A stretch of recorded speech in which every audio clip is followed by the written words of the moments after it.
tuturor și bine v-am găsit! Astăzi vreau să vorbim despre cum poți să-ți organizezi o nuntă de vis singur, doar cu ideile tale, cu resursele tale, ceea ce poți să faci ca să iasă totul minunat și așa cum îți dorești, chiar dacă nu apelezi la un wedding planner. Vreau să vă povestesc tot ceea ce am făcut noi, toate greutățile pe care le-am întâmpinat, toate lucrurile pe care poate nu le-am luat în calcul de la bun început și ne-am lovit de ele pe parcurs. Și atunci am decis să vă vin în ajutor cu toți pașii pe care trebuie să-i parcurgeți atunci când decideți să urmați acest drum și să-l faceți așa cum trebuie. În primul rând vreau să vă felicit că ați ales acest drum și că o să organizați o nuntă. Din punctul meu de vedere este un lucru absolut minunat și trebuie să priviți chestia asta ca pe o călătorie super frumoasă, nu ca pe o corvoadă, așa cum mulți spun că e un stres extraordinar și că în ziua anunții au fost super mega stresați și nu s-au putut distra deloc. Nu vreau să plecați cu acest gând la drum și pur și simplu să vă bucurați de voi, unul de altul. Asta este cel mai important lucru și asta trebuie să aveți în minte încă de la început. Cu ce am început noi? Ne-am logodit acum un an. Practic noi pentru nuntă am avut aproximativ, cred că 11 sau 10 luni la dispoziție să organizăm totul. Evident, asta nu a fost chiar o chestie continuă, pentru că am trecut prin pandemie și bineînțeles că au fost o grămadă de luni, când nici măcar nu mai știam dacă o să putem să facem nunta, toată lumea ne dădea înapoi. Ne spunea că sigur nu o să mai aveți cum, că pandemia, că numărul de invitații înăuntru, afară, etc., etc. Dar până la urmă, nu știu, s-au aliniat toate planetele și am reușit să facem fix așa cum ne-am dorit și evident n-a fost niciun lucru care să ne stea în cale. Probabil că am fost și puțin norocoși, dar să sperăm că de anul viitor nu va mai fi această problemă care ne-a ruinat viețile. Bun, la scurt timp după ce ne-am logodit, am decis să facem nunta peste un an.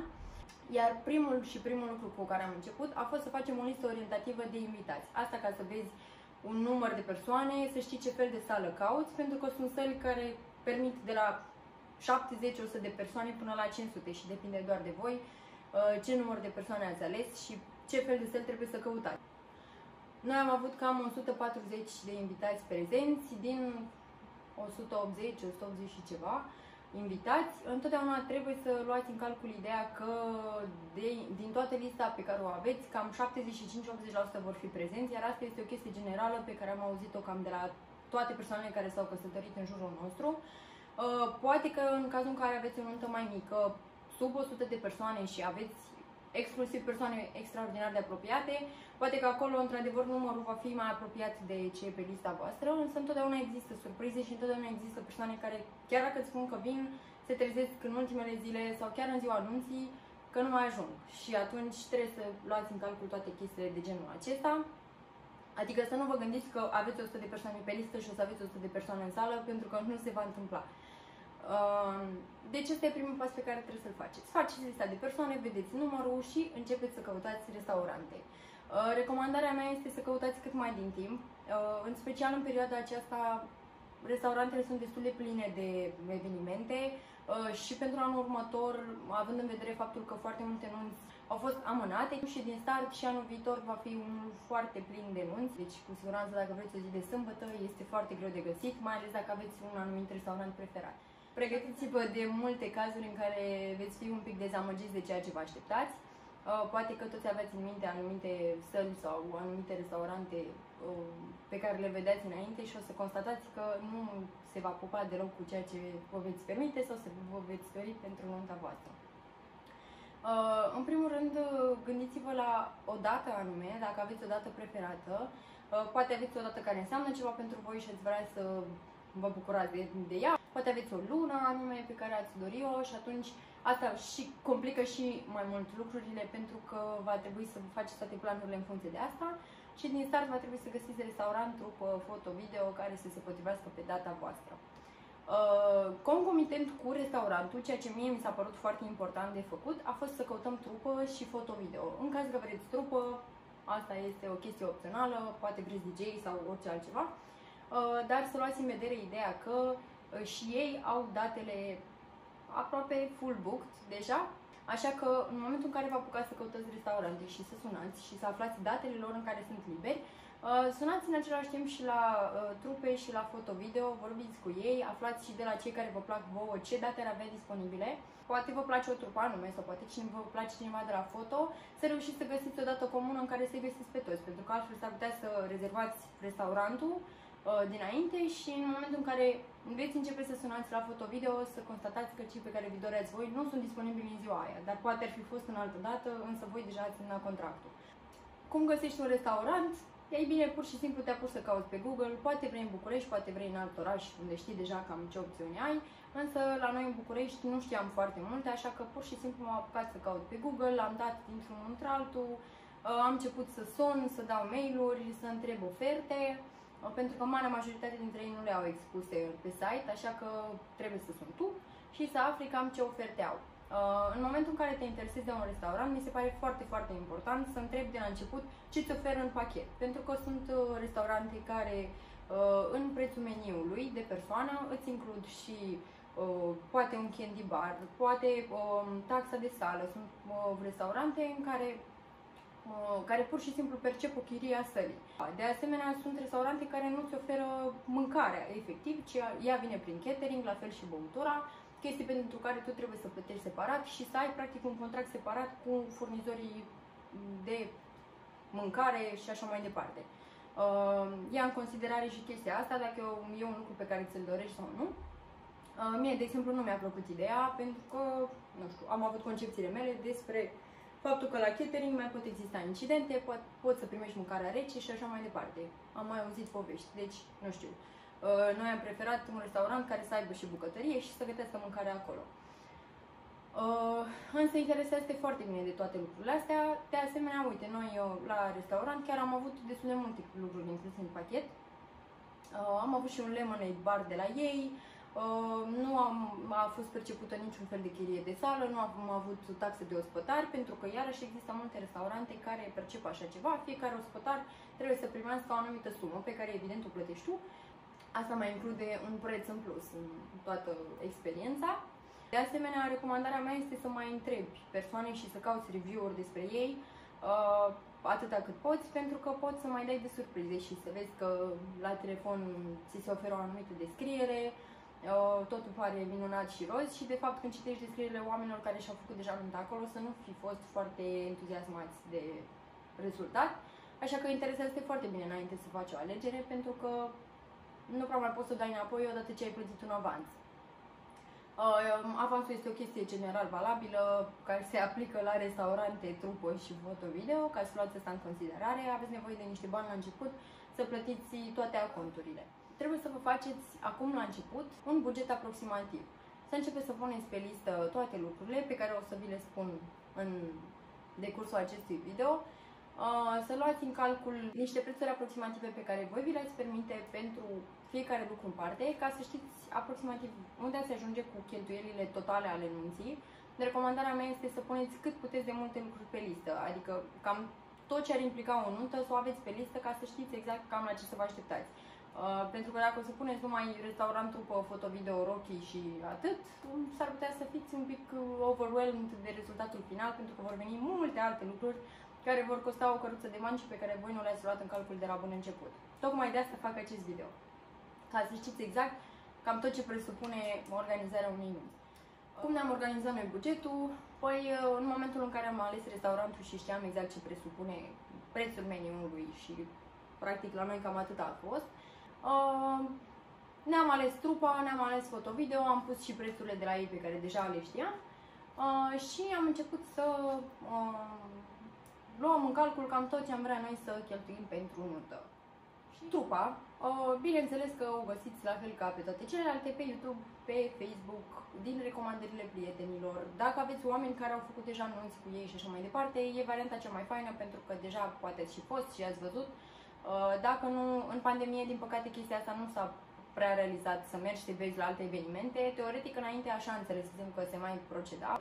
Acum, în pandemie, nu prea s-a mai putut, pentru că în momentul în care noi ne căutam trupe, nici măcar nu se făceau nunți. Deci, na, cam asta a fost. Am mers așa mai mult pe încredere și pe feeling-ul nostru, ce am simțit în momentul în care am văzut în videouri.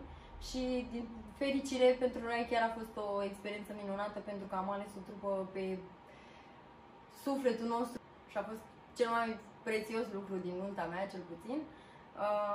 Adică n-aș fi făcut niciodată o nuntă fără trupă și n-aș fi ales niciodată pe niciunii alții decât pe ei. Este vorba de trupa Vox, dacă sunteți interesați, îi găsiți pe YouTube și o să las în descriere un link către ei. Gândiți-vă foarte bine la ce gen de muzică vreți, gândiți-vă la tipul de persoane pe care le aveți la nuntă, poate aveți persoane mai în vârstă, poate aveți oameni mai tineri. La noi a fost foarte fain pentru că am avut în mare parte numai tineri și așa că ne-a permis să mergem spre o trupă care cântă muzică mai mult contemporană. N-am vrut foarte multe populară, ei au venit și cu o fată care ne-au cântat populară și a fost extraordinar de fain, pentru că asta a fost inclus în pachetul lor. Dar să luați în considerare și ideea că dacă trupa nu are cântăreți de muzică populară, probabil va trebui să luați voi asta dacă vă doriți, evident. De asemenea, poate vă mai interesează, nu știu, o recepție de saxofon. Noi am avut și asta din fericire tot prin ei. Dar gândiți-vă dacă mai vreți și alte momente mai deosebite în ceea ce privește muzica la nuntă. Sau pur și simplu să mergeți pe un DJ și atunci vă apucați direct să căutați DJ. Eu în această direcție nu știu să vă dau prea multe informații pentru că și DJ-ul a venit tot în pachetul lor, deci nu a fost ceva pe care l-am căutat eu separat. Și cel mai bine este să vorbiți cu ei direct. Pentru mine, de exemplu, contează foarte mult modul în care îmi vorbesc. Adică eu cu toți furnizorii pe care i-am avut la nuntă, nu știu, am avut așa o legătură super deosebită și cel mai mult m-a impresionat modul în care am vorbit cu ei. Pentru că sunt foarte mulți care în momentul în care îi suni, sunt gen, da, sunt liber atunci, bine, ne vedem la nuntă, pa. Adică nu îți dau absolut niciun fel de informație suplimentară decât probabil în momentul în care le spui, da, ok, te vreau pe tine și uite banii.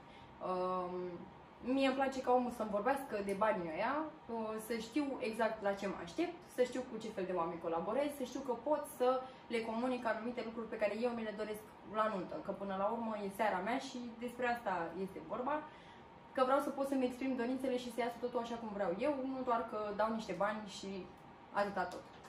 Pentru mine cel puțin asta a contat, așa că nu știu, poate vă ajută sau nu. În ceea ce privește foto-video, eu am început să mă uit pe Instagram, am găsit o grămadă, am început pur și simplu să cer oferte, la fel cu mail-uri și cu chestii de astea vor fi niște zile în care numai asta o să faceți. Și, nu știu, întâmplător am dat de cei de la Lovegraphy, pe care o să vi las aici, în descriere. Mi s-a părut mult mai ok să iau pachetul de foto-video decât să iau pe fiecare separat, cu atât mai mult că cei care au variante de genul acesta combinat sunt de obicei cupluri care se cunosc, lucrează foarte bine împreună, deci gândiți-vă și la chestia asta, plus că dai doar un cont și nu două, pentru că așa trebuie să-i plătești pe fiecare separat. De asemenea, gândiți-vă atunci când vă stabiliți nunta, că dacă aveți altundeva în afara Bucureștiului, sau mă rog, poate găsiți furnizori din alte orașe, va trebui să plătiți cazare și transport pentru ei în orașul în care vreți să-i aduceți, dacă ei nu sunt de acolo. Deci și asta înseamnă niște bani în plus la pachetul pe care l-au ei.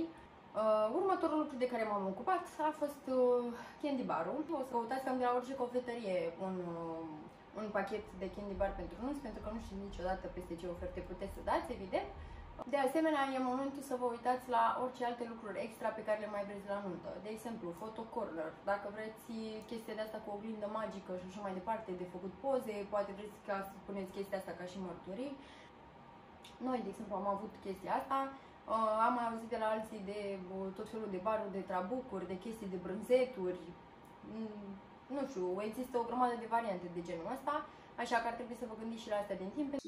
Și ei trebuie să știe că vor avea un eveniment în data de, ca să nu vă treziți după aceea că sunt ocupați și nu mai puteți lua. În momentul în care stabiliți restaurantul, neapărat interesați-vă ce presupune băutura lor.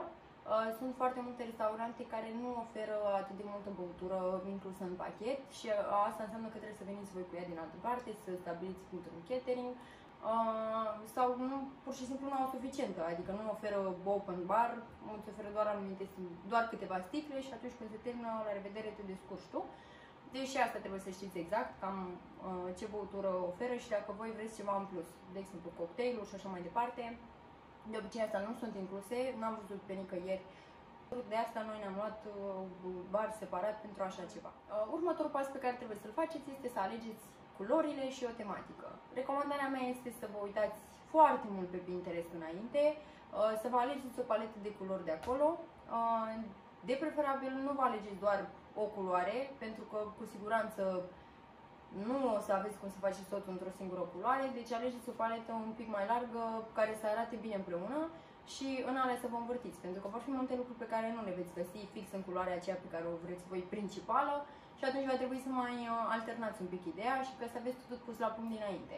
În momentul în care ați ales o paletă de culori, rămâneți la aia și nu vă mai uitați la orice altceva găsiți pe Pinterest, pentru că veți găsi întotdeauna ceva ce poate vi se pare și mai frumos și mai interesant. Ați ales ceva, mergeți pe chestia aia până la capăt, ca să nu vă mai împiedice alte lucruri, să știți exact ce aveți de căutat și să nu mai pierdeți timpul văzând 1000 de alte lucruri care deja nu mai au importanță. De asemenea, poate vreți o tematică specială, poate vreți un dress code.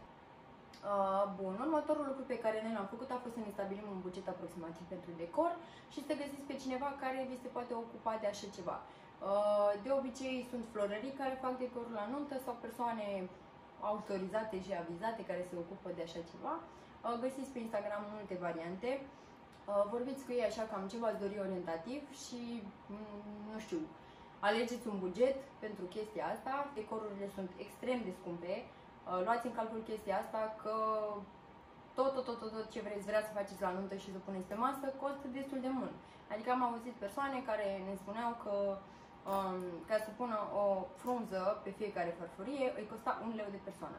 Chestia asta poate nu pare mult, dar veți vedea câte lucruri se adună, foarte multe, în tot ceea ce vreți să faceți la o nuntă și atunci, în momentul în care ai 300 de invitați și dai 300 de lei numai pe niște frunze pe care poți să se iei din parc, nu știu dacă chiar mai rentează, pentru că și așa o să ai o grămadă de alte cheltuieli.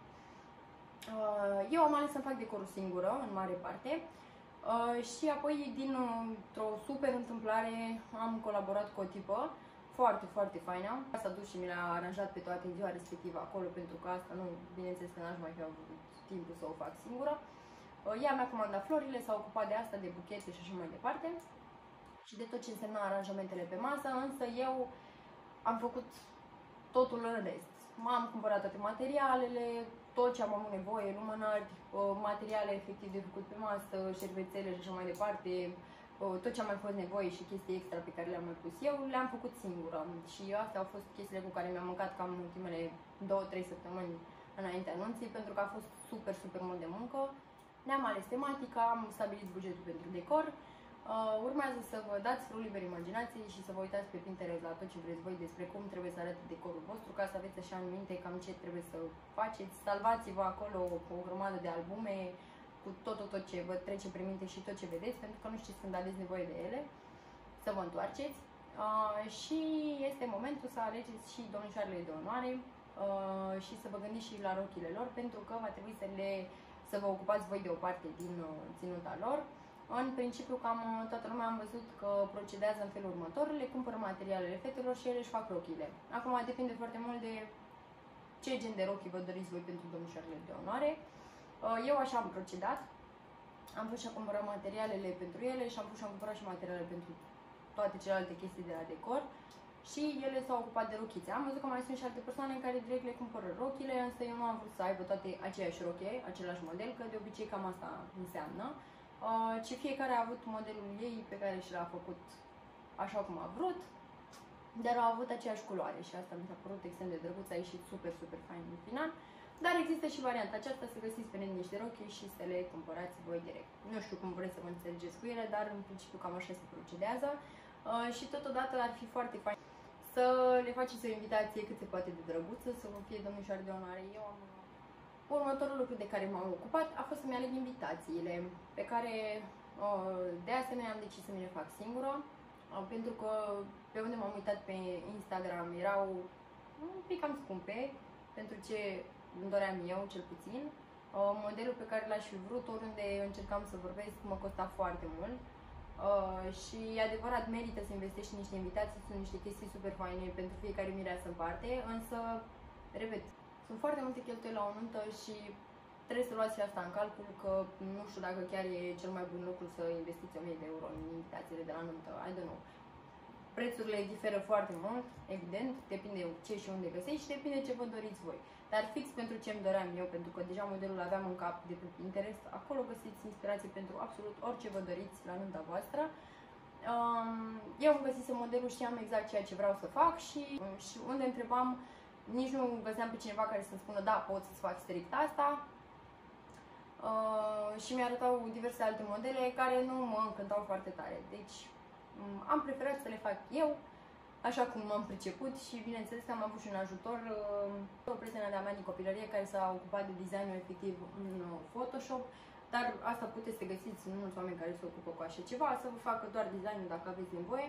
Asta în cazul în care vreți voi să vă ocupați de ele. Dacă nu, minunat că scăpați deja de toată munca asta, pentru că chiar a fost o muncă grea și mi-a luat super mult timp să le fac, pentru că am avut de făcut vreo 135 de invitații și să faci tot ce înseamnă plic, lipit invitații, care la mine erau 2 bucăți, o să vă arăt, o să vă pun o poză mai încolo despre cum a arătat, plus sigilul de ceară pe care l-am făcut, pe care l-am pus noi și fundița de la sfârșit. Mi-a luat o grămadă de timp, norocul meu a fost că am avut o grămadă de fete care au fost dispuse să mă ajute și a fost extraordinar, pentru că altfel cred că nu au o viață. Deci dacă decideți să faceți invitații undeva, este minunat pentru că veți scăpa din start de o muncă grea, dar evident și dacă le faceți singur, probabil nu trebuie să le faceți la fel de complicate ca ale mele și v-ar ajuta un pic toată situația. Again, căutați, pentru că pe Instagram există o grămadă de variante și fac niște invitații super mega drăguțe. Sau pur și simplu varianta Google, găsiți o grămadă de variante prestabilite de invitații. Voi doar le scrieți acolo datele despre nuntă și așa mai departe și le primiți acasă minunat în câteva zile. E varianta cea mai ușoară și cea mai ieftină, doar că voi nu puteți să lucrați prea mult la design, adică doar o să luați din ce există pe site. Recomand să vă uitați prin toate variantele, că nu se știe niciodată unde găsiți ceva care este pe placul vostru, înainte să vă decideți să le faceți sau, I don't know. Mărturiile, pentru mine a fost un fiasco total. Am avut 1000 de idei de mărturii, căutasem tot așa pe Pinterest o grămadă de chestii. De obicei luați în calcul ideea că mărturile sunt foarte scumpe, dacă vreți ceva super mega drăguț, dar pe de altă parte luați în calcul ideea că s-ar putea ca mare parte din invitați nici măcar să nu le ia de la nuntă. Așa că, nu știu, asta a fost opinia mea personală, că nu am vrut să investesc foarte mult în mărturii, pentru că știam de la foarte multe persoane dinaintea mea că pur și simplu oamenii plecau de la nuntă și nu le luau și au rămas cu mai mult de jumătate din mărturii ei acasă, în care investiseră o grămadă de bani sau făcuseră chestii handmade pentru care chiar au muncit o grămadă și pur și simplu le-au aruncat la gunoi și nu au mai avut ce să facă cu ele. Deci nu toată lumea vine la nunta aia ca fiind cel mai bun prieten al tău și care chiar vrea să aibă o amintire de la nunta ta sau I don't know. Plus de asta, în 2021, cele mai prețioase amintiri de la o nuntă sunt evident pozele, așa că toată lumea face poze cu telefonul, toată lumea face poze cu voi. Sunt amintirile cele mai faine și de care toată lumea se bucură, adică de niște chestii pe care și le agață prin casă sau și le pun pe frigider sau I don't know, le țin efectiv într-o cutie pentru tot restul vieții sau mai rău le aruncă la gunoi sau nu le iau deloc. Nu știu cât merită să investești, așa că gândește-te foarte bine la chestia asta, înainte să-ți alegi o mărturie super mega scumpă. Povestea cu mărturiile noastre a fost foarte simplă și minunată, mi-alesesem chiar de anul trecut niște mărturii tare drăgălașe, cel puțin de așa mi s-au părut. Acum nu știu dacă erau pentru toată lumea, dar o grămadă de timp cât noi nu am știut dacă o să facem nunta, nu m-am mai ocupat de achiziționarea lor, pentru că evident să-ți faci niște mărturii implică să scrii pe ele și nume și dată și toate chestiile și atunci ne-am gândit că dacă o să trebuiască să mutăm nunta pentru anul următor, cumva o să le fac efectiv degeaba și o să trebuiască să le arunc la gunoi, că nu o să mai am ce să fac cu ele. Pentru că era vorba cumva de niște plicuri pe care trebuia să scriu data. Și atunci am zis că ok, în momentul în care o să aflu sigur că pot să fac nunta, o să le comand atunci. Și zis și făcut. S-a întâmplat asta prin mai, în momentul în care s-a dat drumul la toate nunțile și am știut oficial că putem să o ținem. Și repede să mă duc să le comand pe AliExpress. Ce credeți, bineînțeles, după 2 luni nici măcar nu mi-au venit. Nu mi-au mai venit niciodată. Și atunci, eu am tot așteptat cu sufletul la gură până în ultimele zile dinainte anunții că poate vor veni, însă acest lucru evident mi-am dat seama că nu se va întâmpla. însă am decis să nu mă mai ocup de altele pentru că pur și simplu eram super plină de o grămadă de treabă, aveam foarte multe lucruri la decor de făcut și nu mai aveam timp fizic să mă ocup și de alte mărturii. Așa că pur și simplu am renunțat la ele și am zis că nu, asta este, noi nu vom mai avea mărturii la nuntă. Băruim că lumea în mare parte nici măcar nu prea s-a prins de chestia asta, pentru că dacă ai toate lucrurile minunate la o nuntă, sincer, mărturile sunt un lucru pe care multă lume nici măcar nu-l observă, tocmai de a lasă pe masă sau acum loc unde le pui.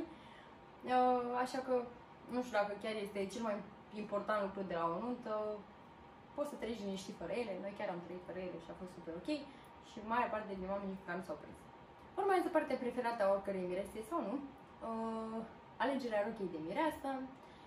Eu am întrebat pe Instagram și am primit foarte multe idei de magazine de rochii de mireasă din București.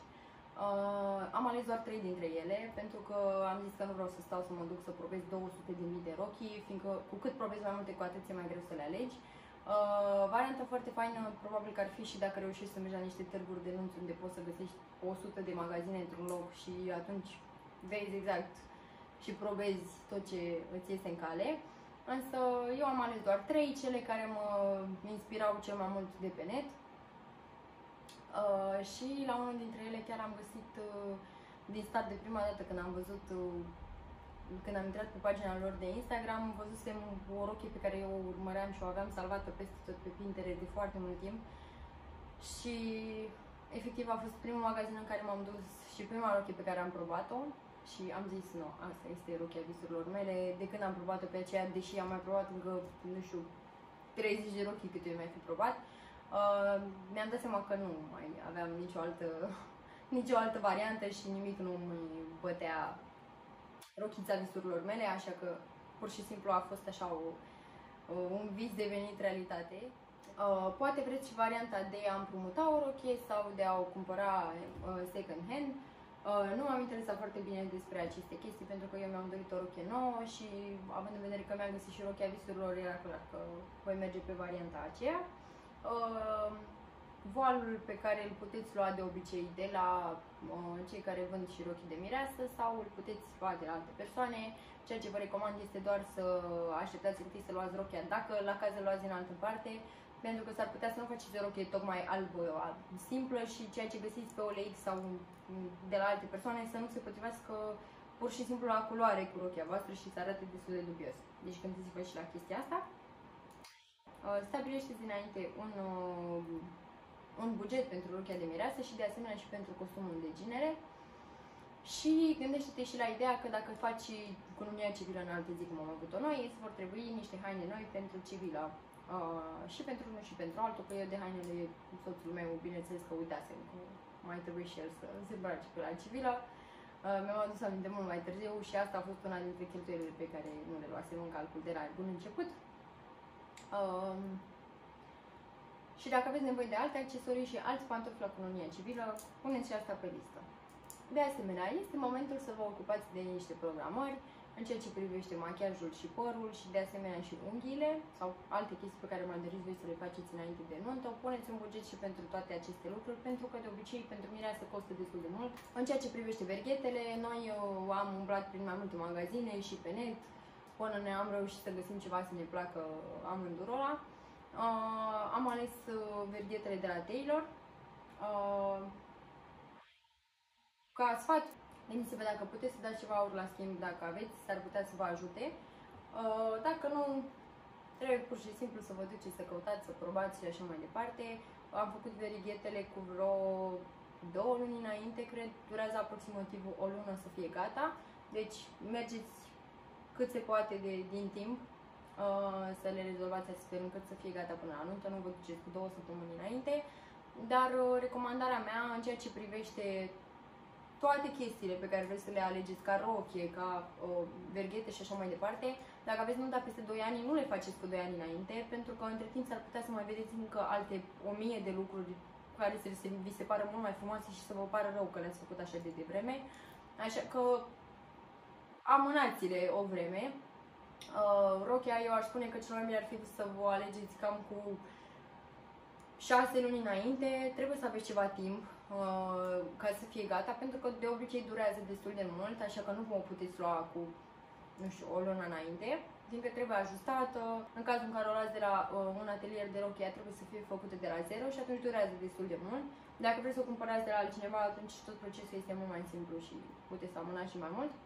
Bun, dansul mirilor, în cazul în care doriți să faceți așa ceva, de dansul mirilor te ocupi cam cu o lună, maxim 2 înainte, nu este necesar să faceți 200 de miliarde de ședințe și noi am crezut chestia asta la început. În momentul în care am vorbit cu coregrafii, l-am spus că știți că noi avem 2 picioare stângi și în special băiatul de obicei e mai problematic în ceea ce privește dansul.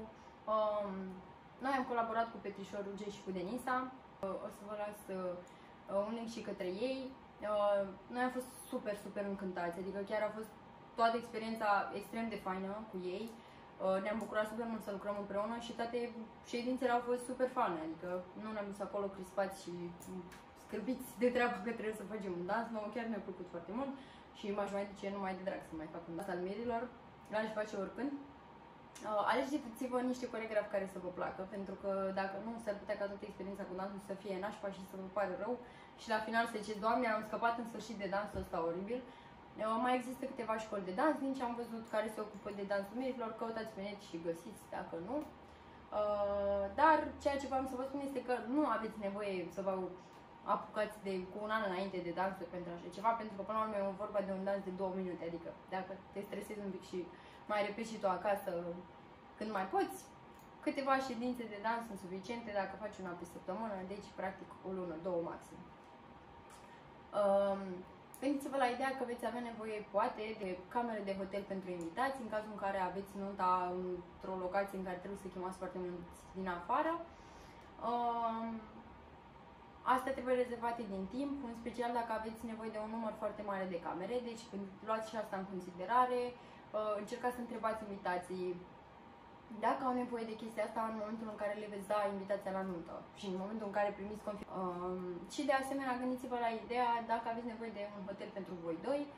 Mie mi s-a părut o experiență absolut minunată să avem tot weekendul ăla luat la un hotel. Noi am ales un hotel din București pentru că nu voiam să stăm acasă în ziua anunții, am vrut așa cumva tot weekendul ăla să fie așa din poveste. Vreau să ne luăm o zi doar pentru noi, să stăm amândoi, să ne bucurăm unul de altul și de zilele alea de atunci, adică să trăim cumva și momentul, pentru că e fain să fii alături de toți cei dragi și de familie și de prieteni, numai că până la urmă zilele alea 2 sunt pentru voi și noi exact asta ne-am dorit, să ne bucurăm și noi de momente singuri, doar noi doi, să ne luăm și puțin timp de relaxare, pentru că oricum zilele dinainte anunții sunt copleșitoare cu totul. Se întâmplă 1 miliard de lucruri pe minut și trebuie să faci o grămadă de lucruri și atunci fix ziua aia dinainte de nuntă să stai să o iei de relaxare și de stat împreună liniștiți a fost cea mai bună decizie. Deci eu personal recomand ideea asta de a-ți găsi un hotel în care să stați împreună. Depinde și cum le aveți voi programate, dacă vreți să faceți și civila în aceeași zi cu cununia religioasă sau nu. Dar noi fix așa l-am avut și mie mi s-a părut o decizie super bună, adică dacă ar fi ziua de la capăt, aș organiza-o fix la fel. Cununia religioasă, în ceea ce privește chestia asta, trebuie să vă găsiți o biserică dinainte, la care trebuie să vorbiți cu multe luni înainte, din ce știu, pentru că, bineînțeles, și aici există 1000 de alte nunți în același timp cu voi și trebuie să vă asigurați că au loc și timp pentru cununia voastră în ziua în care vă doriți voi. Noi am decis să facem cununia religioasă afară. A avut loc chiar în curtea restaurantului, ei ne-au amenajat scaune și așa mai departe. Și a fost dorința vieții mele de când mă știu să am cununia religioasă undeva, așa sub cerul liber. Mi s-a părut mereu o chestie extrem de drăguță. Așa că trebuie să vă gândiți și la lucrul ăsta din timp și să-l organizați deodată cu toate celelalte. Dar în unele zone ale țării se poartă să faceți cadouri nașilor în ziua cununiei și de asemenea să vă faceți cadouri unul altuia. Petrecerea burlacilor și burlăcițelor, de obicei am mai văzut că sunt persoane la care se ocupă domnișoarele de onoare de așa ceva, însă eu am vrut să o fac în altă locație decât în București și am preferat să o organizăm noi, fiindcă am vrut să mergem la mare și cumva am organizat într-un weekend și petrecerea burlacilor și a burlăcițelor, doar că le-am făcut în locuri separate. dar am plecat împreună și asta a fost foarte fain. Dar gândiți-vă la un buget și pentru chestia asta dacă veți vrea să rezervați ceva, pentru că evident și asta înseamnă o altă cheltuială pe care trebuie să o aveți în vedere. În ceea ce privește cununia civilă, în momentul în care va trebui să depuneți actele, o să aveți nevoie de niște analize medicale. Este vorba de 2 teste, pentru HIV și pentru sifilis, care se fac, la diverse centre medicale. Noi în București am găsit centrul Alexis Medical, care ți le dă efectiv pe loc, cu tot ce înseamnă consultul medical și așa mai departe. Ne-am dus acolo, am făcut testele și în jumătate de oră am avut rezultatul cu tot certificatul prenupțial. De regulă, dacă le faci în altă parte, la alte clinici private sau I don't know, îți eliberează doar rezultatul analizelor cu care trebuie să te duci tu la medicul de familie și să-ți obții certificatul prenupțial. Dar nouă varianta asta mi s-a părut minunată, mai ales având în vedere faptul că cumva certificatul ăsta prenupțial nu are decât valabilitate 24 de ore sau ceva de genul, deci trebuie să te încadrezi cumva, să fie și analizele valabile în momentul în care te duci la medicul de familie. În fine, ideea este că la ei noi am reușit să le facem pe toate într-un singur loc și a fost minunat. Și iarăși trebuie să aveți în vedere că dacă vreți cununia civilă într-un loc anume, de exemplu într-un anumit sector din București și că vă place locația, trebuie să aveți reședință sau viză de flotant acolo, pentru că noi nu știam exact chestia asta, știam la un moment dat că se pot face oriunde, numai că în momentul în care am întrebat, bineînțeles că ne-au spus că e nevoie ca măcar unul dintre soți să aibă domiciliul acolo sau viză de flotant. Și atunci am reușit eu cu ajutorul unor prieteni să-mi fac viză de flotant în sectorul 3 ca să o putem face acolo la Casa Iliad. Asta doar așa, ca să știți voi, în cazul în care aveți anumite planuri referitor la locația cununiei civile. Știu că se poate să faceți cununia civilă până la urmă unde vreți, nu știu cum se procedează pentru ideea asta, dacă de exemplu vreți să faceți în aceeași locație cu cununia religioasă, dacă le vreți afară. Nu știu cum trebuie procedat, dar știu că se poate. Dacă mai vreți alte lucruri la decor în mod extra, noi am avut, de exemplu, niște bilețele pe care lumea să ne scrie câteva rânduri pe care să le citim la prima aniversare și am avut acolo undeva organizat un mic loc în care am pus toate lucrurile astea. Și de asemenea, cred că se numesc artificii de brad, dacă vreți pentru poze, la tort și așa mai departe. I don't know, fumigene colorate pentru poze sau tot felul de alte idei de genul ăsta pe care tot pe Pinterest le veți găsi, dar să le luați în calcul. Și totodată buchetele de flori pentru mireasă, pentru nașă și pentru cununia civilă în caz că o faceți separat și pentru domnișoarele de onoare. Gândiți-vă și la un buget pentru toate chestiile astea și mergeți să vorbiți la florărie dinainte ca să știți exact cam cât v-ar costa buchetele pe care vi le doriți voi, pentru că sunt destul de scumpe. Și dacă aveți nevoie de flori de pus în piept, noi am avut flori de pus în piept doar pentru cavalerii de onoare, mire și naș. Dacă vreți și pentru ceilalți invitați, go for it, dar să le aveți în vedere. De asemenea, să vă gândiți și la ideea de luna de miere, când vreți să o faceți, cum și unde, să o organizați în timp sau să apelați la o agenție de turism sau să apelați la o agenție de turism. Noi am decis să ne organizăm singuri, am ales să facem un tur prin Italia, vreo 2 săptămâni, am plecat. Partea foarte, foarte faină pe care o recomand oricui este să plecați imediat după nuntă, deși este super obositor pentru că după câteva săptămâni bune în care ești pur și simplu numai pe fugă și numai cu telefoane și numai cu chestii din astea, e greu ca după nuntă și după ce în sfârșit te relaxezi cu toate astea, să trebuiască să pleci, să-ți faci bagajele și să pleci a doua zi. Noi am plecat chiar marți, în contextul în care nunta a avut loc duminică, deci luni am avut doar timp să ne facem bagajele și să rezolvăm tot ce era rapid de rezolvat.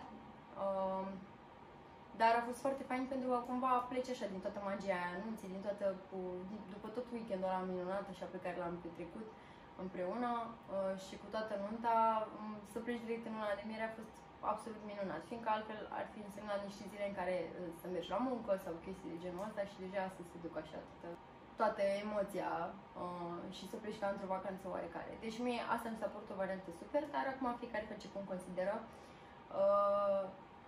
Dar să o organizați din timp, să stabiliți și pentru asta un buget anume, ca să știți exact cam cât vă permite și cât vreți să dați pentru așa ceva. Pentru fete, în momentul în care mergi la cununia civilă, dacă vrei să iei numele, buletinul ți se ștampilează cumva, mă rog, se taie un colț sau chestii de genul ăsta, deci practic devine invalid pentru o perioadă de timp până îl schimbi.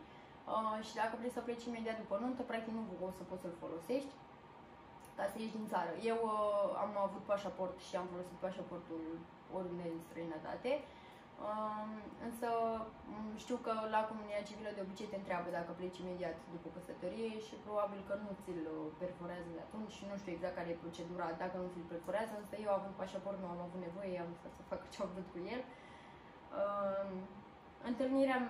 Recomandarea mea este pe lângă toate aceste lucruri pentru care voi să puneți un buget dinainte,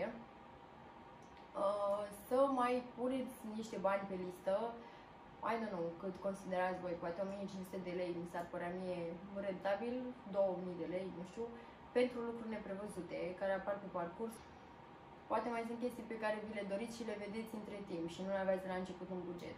Cu siguranță vor fi și lucruri care vă vor costa mai puțin decât ați avut voi pe listă, dar vor fi și multe lucruri care vă vor costa mult mai mult decât ați prevăzut voi, decât v-ați gândit, pentru că, evident, înainte să te apuci să organizezi o nuntă, ai doar așa o idee generală, însă nu știi exact cât te va costa fiecare lucru în parte. Și să nu fiți surprinși la sfârșit despre toate lucrurile de genul. Deci, puneți în calcul ideea de a avea o sumă de bani în plus pentru lucruri care mai pot să apară așa de nicăieri. Și de asemenea, o altă recomandare foarte importantă este ca în zilele dinaintea nunții să aveți întâlniri cu cei de la trupă și de la foto-video, să puneți totul pe listă cu ei, să vedeți exact o organizare a nunții ca și program, pentru că ei au fost la 1000 de nunți înaintea voastră și știu exact cam cum se desfășoară toate lucrurile și noi, sincer, foarte multe lucruri le-am revizuit fix cu ei, pentru că ei ne-au zis exact cum o să se desfășoare, cam pe la ce oră ar trebui să facem toate lucrurile ca să iasă totul bine. Cel puțin cei de la foto-video chiar îți pot organiza nunta destul de bine în ceea ce privește timpul, pentru că ei cam știu exact cât durează fiecare lucru în general, lucruri pe care noi, de exemplu, nu le știam și ne-a ajutat super mult faptul că ne-am întâlnit cu ei cam cu o săptămână înainte. Cu cei de la trupă îi fain să te întâlnești ca să vezi exact, poate ai un playlist anume, poate ai anumite melodii pe care vrei să ți le cânte. De obicei și ei îți oferă un briefing al evenimentului și îți cam cer acolo toate datele de care au nevoie, tot așa cu ore, când să intre și așa mai departe, cum să-și desfășoare și ei programul. Dar cel mai bine este să comunicați cât se poate face-to-face, ca să puneți pe listă fiecare ce doleanțe are și au nevoile lor în ziua anunții și trebuie să-i asculti și pe ei și să ai grijă și să le fie și lor îndeplinite, pentru că până la urmă și ei sunt niște oameni și nu trebuie să-i privești acolo doar pe niște persoane care vin să-ți ofere niște servicii și atâta tot. Noi chiar am avut super mare grijă ca și ei să se simtă bine și să fie totul în regulă, pentru că în momentul în care ei sunt bine și totul e bine din partea lor și ei îți oferă un feedback mult mai fain și toată colaborarea dintre voi în seara respectivă este total schimbată. Deci recomandarea mea este să aveți multă grijă de ei, pentru că contează foarte mult pentru ei treaba asta. Și așa încât trebuie să știți exact ceea ce își doresc și ceea ce au nevoie, să stabiliți împreună toate detaliile despre cum vreți să arate și cum vreți să se desfășoare nunta. Sper că v-am fost de folos cu toate astea. Știu că am vorbit o grămadă, însă astea sunt toate lucrurile de care noi ne-am lovit de la început sau pe parcurs, chestii pe care le-am aflat în timp și cred că v-ar fi tare util să le știți încă de la început, ca să știți exact cum vă plănuiți bugetul, cum vă împărțiți timpul.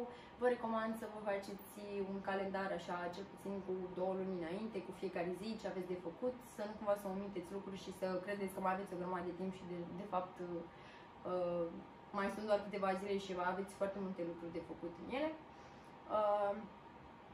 Și dincolo de asta, vă doresc o nuntă minunată de vis, așa cum vă doriți. Sper să vă iasă toate fix așa cum vi le imaginați voi, pentru că este minunat sentimentul să vezi tot în seara aia aranjat și făcut așa după planurile tale și după visurile tale. Dar înarmați-vă cu multă răbdare și mulți nervi, pentru că, exact așa cum vă spuneam la început, sunt foarte multe lucruri pe care le vedeți într-un fel și nu vor ieși nici pe departe așa. Pentru că asta este. așa se întâmplă întotdeauna, nu se poate să iasă totul fix ca pe Pinterest, dar ne putem apropia cât se poate de mult de ceea ce ne dorim, dacă ne implicăm suficient și muncim la chestia asta. Eu vă stau la dispoziție cu orice nelămurire aveți în legătură cu nunta și cu acest video, pentru că îmi place la nebunie să fac treaba asta și sper să vă fiu de ajutor în organizarea evenimentului ăsta minunat, care pentru mine a fost cu adevărat cea mai frumoasă zi din viața mea. Sper să fie la fel și pentru voi, dacă aveți grijă de toate lucrurile de care v-am vorbit. Vă pup și vă doresc numai bine. Să aveți o călătorie cât mai frumoasă în organizarea nunții.